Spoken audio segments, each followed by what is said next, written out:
833 is when Ibn Hisham died. How many years have we got there? 201 years. 200 years. It takes them 200 years to write down the first biography of Muhammad. And one of the most basic requirements for a biography is eyewitness accounts. Absolutely. Now, even more than that, most Muslims don't go to the sirah. That's the biography. They go to the hadith. So when was the first compilation extant that exists today of the hadith of Muhammad? 240 years. There it is right there on the graph. Let's look at the graph again. There it is.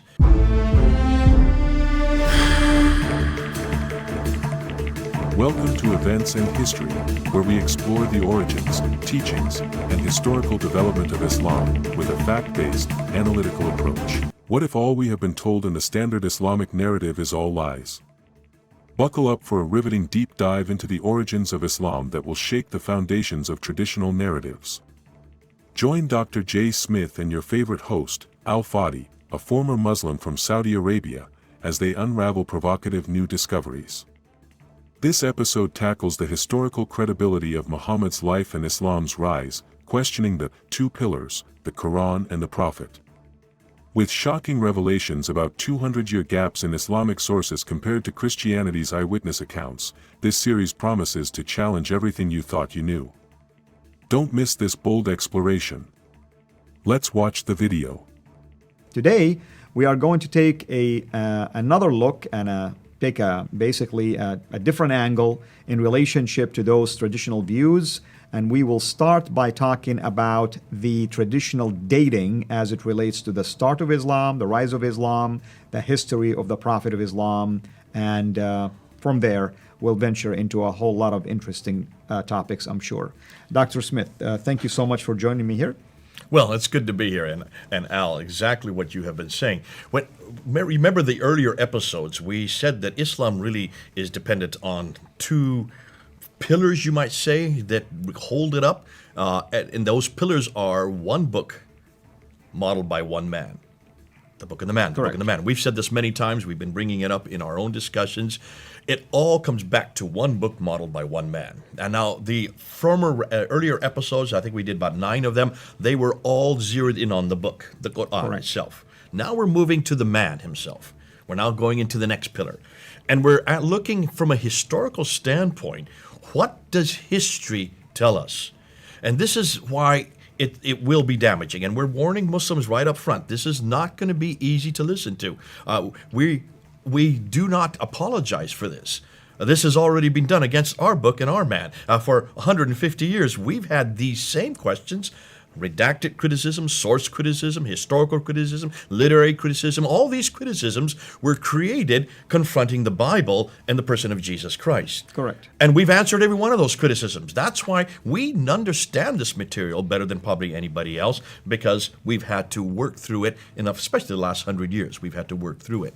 Now we're taking that edifice, all those criticisms, and bringing them over to Islam and asking the same questions that have been asked of our Bible, we asked of the Quran. We did that in the previous episodes. The same questions that were asked of Jesus Christ and how Christianity began, we are now moving to the person of Muhammad and Islam and Mecca and these areas. How did Islam really begin? And these are the questions we're going to do in these episodes. Now, to do that, we need to look and see what they say. And the Muslims are very clear that they have what they call the classical account. That's correct. Let's look at the screen, and you can see the dates that are there. So let's start with these dates. This is what you hear in every school, in every, well, I don't know of any other college or university in the world that has any other story but this story that we're going to show here. That the story is, the narrative is, Muhammad was born in 570. Correct. Okay? No one's ever doubted that. That he was born in a place called Mecca. No one's ever doubted that. That in 610 he was in a cave, and angel Jibril, as we know Gabriel in the Bible, came down, and as we said in the previous episode, said, Akra, read. And his response was, Ma Akra, I cannot read. Squeezed 3 times, and he goes back to Khadija, his wife, and she does a little test, have him sit on either knee, then disrobe and ask him, was this really an angel? And that proved that this was something authentic. And then she goes and has him talk to her cousin, Waraka ibn Nawfal. who is a Nestorian Christian. One of the ironies is a Nestorian Christian gives him and says, truly, you are a prophet. So it's a Nestorian Christian, according to the Islamic traditions, this narrative that really give Muhammad his authority. That was all in 610. So from 610 to roughly 622, there you can see on the slide, he then receives these Meccan revelations. And by that we mean the second half of the Quran. That's right, and it's very distinguishable, of course, in style and format and everything And else. how is it distinguishable? I mean, it's known to be short, poetic rhymes. A lot of young Muslim kids, usually start there and by memorizing. And most of the Meccan material we can accept. There's not too much that we would have a problem with. That's right. God is up here, man is down here. Correct. God does not enter time and space. There's nothing between God and man. So he needs these intermediaries called these Rasuls, these Nabis, and many of the stories there are about biblical characters. They're not the same stories you and I have, and they do not equate with the Bible as we talked yesterday. That's correct. But that Meccan material is the easy material. That's the acceptable material. Correct. Then he moves in 620, before that, in 621, as you can see in the narrative, he is woken up in the middle of the night, told to get on the back of a winged horse called the Burak, and he flies from Mecca up to Medina and then goes up to the seven heavens. To Jerusalem, you mean. Miraj, yeah. Sorry, did I say? I'm sorry, Jerusalem, Yeah. and that's where the Dome of the Rock supposedly That's right. is situated, where that happens, where he then goes up. We're going to come back to the Dome of the Rock, hugely significant later on in these episodes. But that's where called the Miraj. How do you pronounce it? Yes, Mi'raj. Miraj. So I'll let you do the pronunciation so I don't desecrate it and make a fool of myself. That happens in 621, and then the next year he then goes from Mecca up to Medina, and that's called the Hijrah. That's the Exodus from Mecca to Medina. And that's the beginning of the Medinan revelations, the first half of the Quran. Rule of thumb, first half, because there is some Meccan material in the Medinan chapters. There is some Medina material in the Meccan chapter. But rule of thumb, those really, if you take the Quran and just split it in half, here's the Quran right here, and you just put your thumb, this part, which is the first half, would be Medinan, this part would be Meccan. It goes backwards. You just turn the Quran upside down and you get the right sequence. Yeah, and Now, technically speaking, it's not organized really in such a manner. Just to clarify for our audience, so how is it organized? It's organized by chapter size mainly. Largest to smallest. Exactly. It's just that he was not very long-winded at the very beginning of his ministry. He became very long-winded at the end of his ministry. right. I'm saying that tongue-in-cheek. Please don't take that literally. That's the sequence that we're assuming that this narrative is correct. Correct. We're going to destroy everything I've just said in a few hours, but let's continue on with that classical narrative. So if you look at the screen there, from 622 to 632, the last 10 years of his life, then the Medinan revelations are given. In 630, he then comes back down to Mecca and takes over without firing a shot. No war. He did it peacefully. And then in 632, suddenly he dies, which tends to happen with most of us. Can't choose when you're going to die. Some believe maybe he was poisoned. We don't know. But that's what the traditions say. Abu Bakr takes over for the next 2 years. He dies peacefully. Umar then takes over from him, and he goes from 634 to 644. The next 10 years, he is killed. Uthman then takes over from 644 to 656. He is killed. That's and right. it's, as we said in our previous episodes, that's when the Quran was finally written down. And then Ali, the adopted son of Muhammad, should have been the rightful heir according to the Shiites. He then rules for 5 years in 656 to 661, and then he is killed. That's right. That is the narrative. That's the only story I've ever heard. Is that the only story you grew up with? That's the story you've heard. And of course, when you get into the Shia version of events, they will tell you Ali would have been the righteous caliph to start with because he's the cousin of Muhammad. He's almost like the brother of Muhammad. He's the father of Muhammad's only surviving, at least at that time, grandchildren and so on and so forth. But this is the traditional Sunni. Now, explain what you've just said. Muhammad had no heirs, did he? He did not. He had 4 daughters. And he did have 2 sons. And they supposedly died mysteriously. They died when they were too young. They were still children. So he had no male heirs. What is one of the odd things, if he had 12 wives, why is it he could not produce 2 sons? I leave that for the Muslims to answer, but that's a question I've asked many Muslims. He's not much of a model as far as if you want to ask for his fidelity. Not fidelity, but certainly that's a whole other question. But certainly he was able to produce 2 sons. That's ironic in and of itself.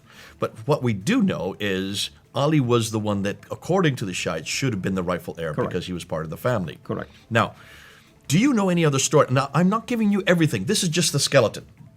Do you know any other story besides this? I mean, this is pretty much what every Muslim needs to know about. Of course, you learn later that there was a biography about Muhammad, Sirat Rasulullah. Okay, now before you get into that, let's just look at this graph again. This everything you see in red, in that dotted red line, is what we're talking about. Those are the dates. With the birth of Muhammad 570 and the death 632. That's in that rectangular red dotted line. Correct. Now, let me ask you, we're talking about the 7th century. Certainly, that story, that narrative of Muhammad's life, what he did, how it happened, how Islam really began, how the Quran was finally tabulated, all that should have been written down by someone who was there, right? That's right. At least you would expect someone who was fascinated by the whole thing would have wrote it down. And there was no reason why they didn't know how to read and write at that time, correct? We know of people like Ibn Mas'ud and Ubay who wrote down even Revelations. Okay, it mentioned that they wrote it down. Now, was this story, that everything I've just told you, was it written in that red dotted area? No, it was written later. Oh, so let's look and see. Let's go up the slide again. This is not when it was written in the red area. It was written here. It was first written down by, the story of Muhammad's life was first written down by a man named Ibn Hisham. Hold on a minute. Ibn Ishaq. Okay, be careful. Ibn Ishaq is what is attributed. That's what Muslims claim. Correct. See, his name is there. Look, and you can see, we put it up there. Look at the date, 765, Ibn Ishaq. You notice I didn't put the red line around his name. Why haven't I done that? Because his material, at least most of it, is lost. Well, none of it exists. We don't have any documents today from Ibn Ishaq. The first documents we have are from Ibn Hisham. Look at the date, 833.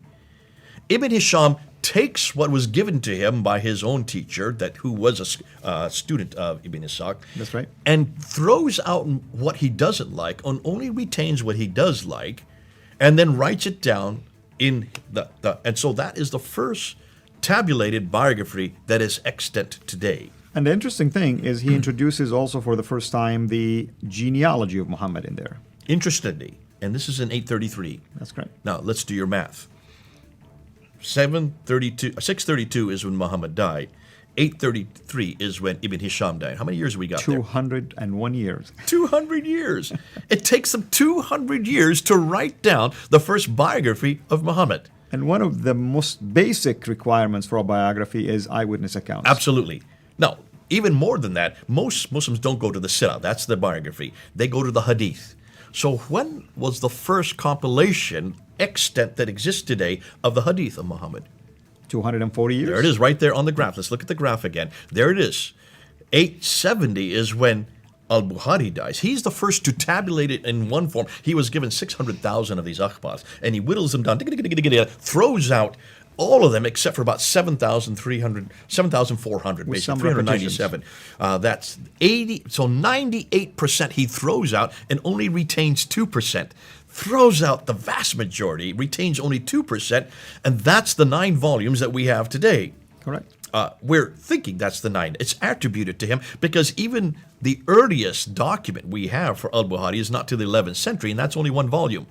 You have to go to the 17th century to get all 9 together. That's correct. This is, you can see where there's an awful lot yet to do research on Al-Bukhari and whether or not he's even authoritative. Exactly, because the fundamental question is, do we have even an original manuscript for Al-Bukhari? No, we don't.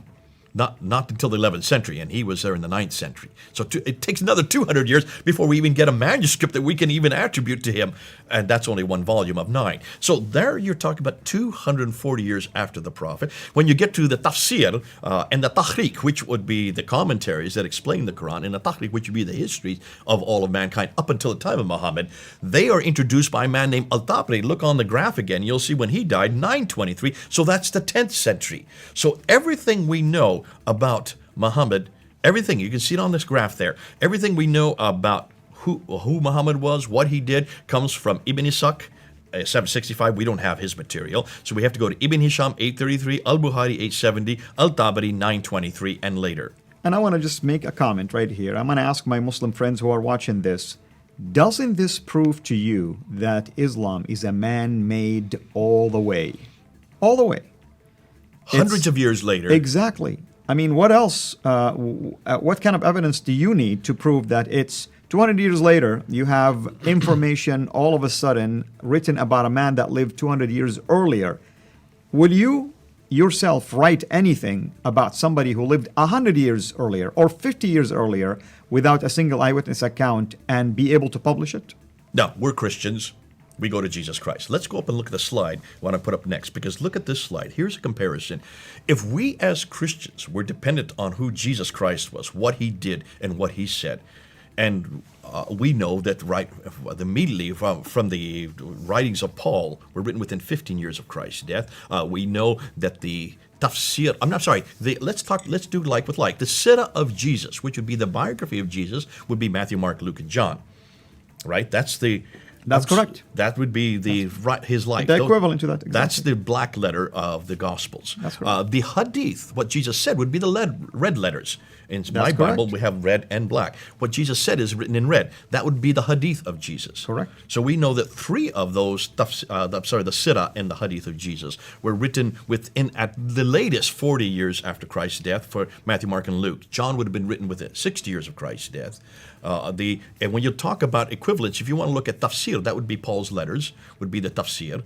They were written within 15 years of Christ's death. They've begun to. That's right. If you want to talk about the tariq, the history, that would be the book of Acts. That's correct. It would be the history of the early church. And written probably within Between also 52 and 62 AD by Luke. So there you have the sirah, the hadith, the tafsir, and the tariq of Jesus, all written within 15 to 60 years of Christ's death. Look at the exact same genre for Islam about who Muhammad was, what he said, and about the history of the early Islam. That is 200 to 300 years difference. If we were dependent on who Jesus was, and we had the very same type of material that Islam has about Muhammad and the beginning of Islam, we would know nothing about Jesus until the 3rd century. Correct. Matthew, Mark, Luke, and John would not have existed in the 1st century. We would be dependent on the 3rd century to even know who this man was, what he did. How would we defend him? And brother, here is what troubles me is that Muslims keep always going back to the fact that the one of the early, the P52 papyri, that it dates like 100 or to 110 AD. They're upset about that, and how can we even prove that any of the accounts are true? Yet it is still within the range versus the 300.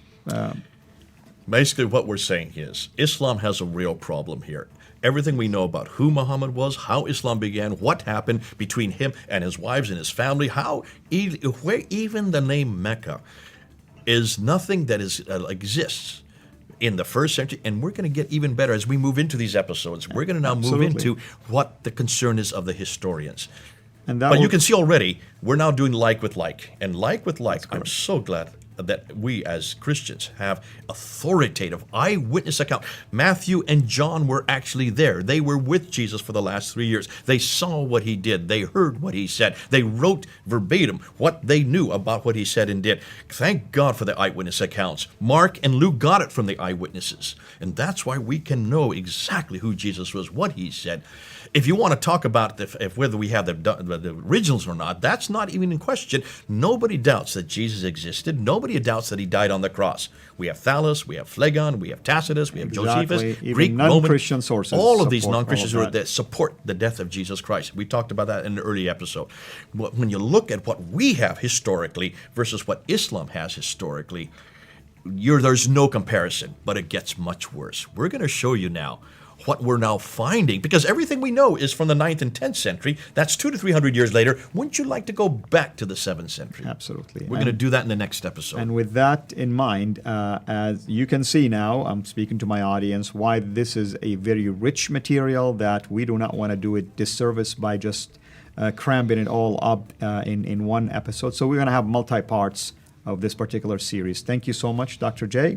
And until we meet again in part 2, have a blessed day. What a bombshell episode.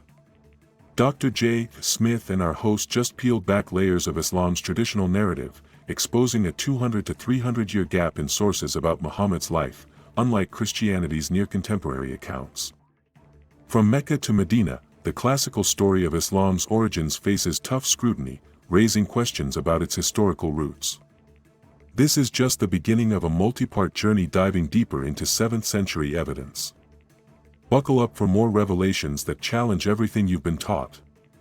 Like and share so others can see it. Don't miss out on future episodes. Subscribe and turn on notifications for more Islamic history content. Stay with us. We'll get to the root of this and find out what the standard Islamic narrative on the Islamic Awareness website is hiding regarding the origin of Islam. Jesus is Lord.